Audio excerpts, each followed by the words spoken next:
Kryeministri Sali Berisha ritheksoi edhe një herë se prioritare në agjendën e qeverisë që drejton mbetet çështja e vizave. Qeveria ka përmbushur kriteret për realizimin e procesit të liberalizimit dhe po punon në forcimin e standardeve në këtë funksion. Ne qëndrojmë jashtëzakonisht vendosur të mobilizojmë çdo potencial në luftën kundër kriminalitetit dhe po kështu lufta kundër korrupsionit. Vizat janë përparësia absolute e kësaj mazhorance, janë arritja më e merituar për qytetarë shqiptar. Në fakt, vizat përbëjnë një nga 3 drejtimet ku do të fokusohet dhe buxheti i qeverisë. Rritja e pangave dhe pensioneve si dhe ndërtimi i rrugëve janë 2 drejtimet e tjera. Gjatë mbledhjes së grupit kuvendor demokrat, kryeministri akuzoi opozitën se po mbandezur debatin politik me qëllim sfumimin e zhvillimeve pozitive në vend. Kryeministri tha gjithashtu se opozita në emër të luftës kundër korrupsionit po fsheh afera të mëdha korruptive. Për këtë zoti Berisha ju referua planit të zhvillimit tek liçeni artificial. Ne njohim dhe vlerësojmë si shumë të rëndësishëm rolin e opozitës, por kur ajo përdor luftën kundër korrupsionit për të mbuluar mega afera korrupsioni, kjo është e trishtueshme. Kompanitë dhe media kanë paraqitur para shqiptarëve kontratën 20% me vlerë 100 milion euro rishfet.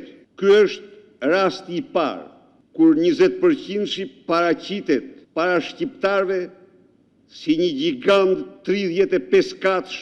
Përpara grupit kuvendor demokrat, zoti Berisha foli sërish për vendosjen e kasave fiskale. Qeveria është e vendosur të shkojë deri në fund procesit të instalimit të tyre, por kryeministri ritheksoi se ky proces do t'i kushtojë biznesit zero. Madje, kryeministri propozoi dhe përfshirjen brenda të njëjtit ligji dhe të shoferëve të taksive për shkak të pajisjes së tyre me taksimetër.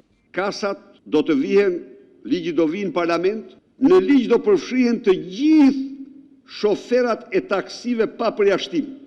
Shqiptarët duhet ta dinë se ata njerëz që mbajnë familjet e tyre gjithë ditën të krusur mbi timon kanë paguar taksimetrin 400 dhe 420.000 lekë. Taksimetër pa memorje elektronike dhe transmetim online, siç janë kasat. Vendosja e taksimetrit është një standard i domosdoshëm, por nga ana tjetër, atë do ta kenë dhurat nga qeveria.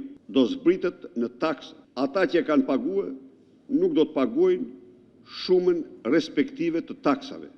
Më duhet ta mbyll këtë, i thënë zotit Rama se e shija shumë të sikletosur, ta marrë si më të qetë këtë punë, sepse lepurin kasa nuk futet dot. Jo, nuk hyn dot lepurin kasa, as në taksimetra, as në kasa. Lepri futet në strofulla nga të cilat absolutisht kudo që tjetë do të dalë.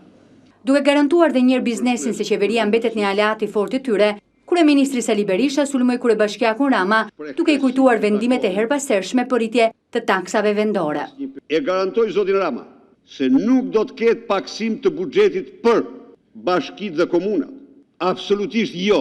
Por nga ana tjetër, me që thotë se qeveria po fut duart në arkën e pushtetit vendor, i lutem që të heqë duart e sejmenve të tij nga arka e bizneseve që për siguru jetesën, gjerësin më shumë se kushdo tjetër.